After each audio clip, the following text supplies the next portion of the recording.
वैसे तो सरकार की नीयत है मस्जिद में मंदिर खोजने की, लेकिन हम लोगों के यहाँ ऐसा नहीं। जो हमारा है वो हमें मिल जाना चाहिए।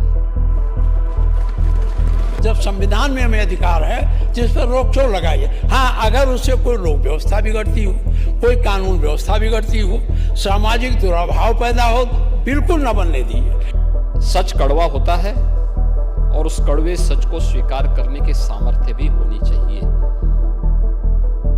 लेकिन आपने बोला है, मुझे बहुत अच्छा लगा। एक आजकल बड़ी समस्या है, न केवल हिंदू न केवल मुसलमान। हिंदू मंदिर बनाता है, कोई दरखास्त दे देता है तो उसकी जांच पड़ताल इतनी बढ़ जाती है कि नींव भरा करके पड़ा रहता है, कलेक्टर के यहाँ परमिशन नहीं मिलती। यही हाल मस्जिद की है। नई मस्जिद न बने ठीक है, लेकिन अगर पुरानी मस्जिद तोड़ के कोई बना रहा है तो उसको जांच करा लो। आप जांच करा लो, अगर वो मस्जिद रही है तो मस्जिद बनना देना चाहिए। वैसे तो सरकार की नीयत है मस्जिद में मंदिर खोजने की, लेकिन हम लोगों के यहाँ ऐसा नहीं। हम लोगों के यहाँ साफ सुथरा है। इस पे मेरा आपसे अनुरोध है, इस पर भी विचार करिए। ये इसलिए जरूरी है, ये रोक क्यों, जब संविधान में हमें अधिकार है जिस पर रोक टोक लगाइए। हाँ, अगर उससे कोई लोक व्यवस्था बिगड़ती हो, कोई कानून व्यवस्था बिगड़ती हो, सामाजिक दुराभाव पैदा हो, बिल्कुल न बनने दीजिए। लेकिन अगर पूरा गांव हिंदू मुसलमान लिख के देता है कि हमें कोई आपत्ति नहीं है, तो कलेक्टर क्यों नहीं परमिशन देता। 26 फरवरी को संभल में 56 वर्षों के बाद शिव मंदिर में जलाभिषेक का कार्यक्रम भी हो रहा था।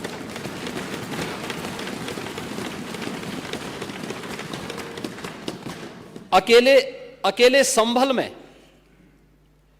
67 तीर्थ थे और 19 कूप भी थे, जिनको एक शरारत के तहत एक निश्चित समय के अंदर समाप्त कर दिया गया,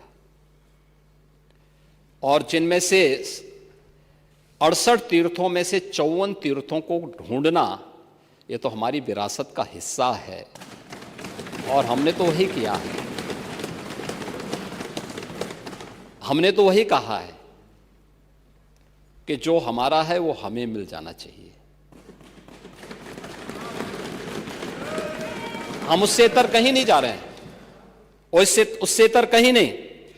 और 19 जो कूप हैं उन्हें भी मुक्त कराया गया है। सच कड़वा होता है और उस कड़वे सच को स्वीकार करने की सामर्थ्य भी होनी चाहिए। लेकिन आपने बोला है, मुझे बहुत अच्छा लगा। उपचुनाव की भी आपने चर्चा की, लेकिन आपके यहां तो चुनाव के एक्सपर्ट शिवपाल जी हैं।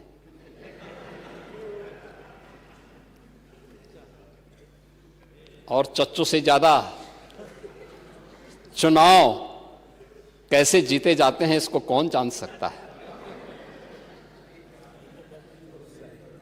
ये तो हम लोगों ने भी देखा है,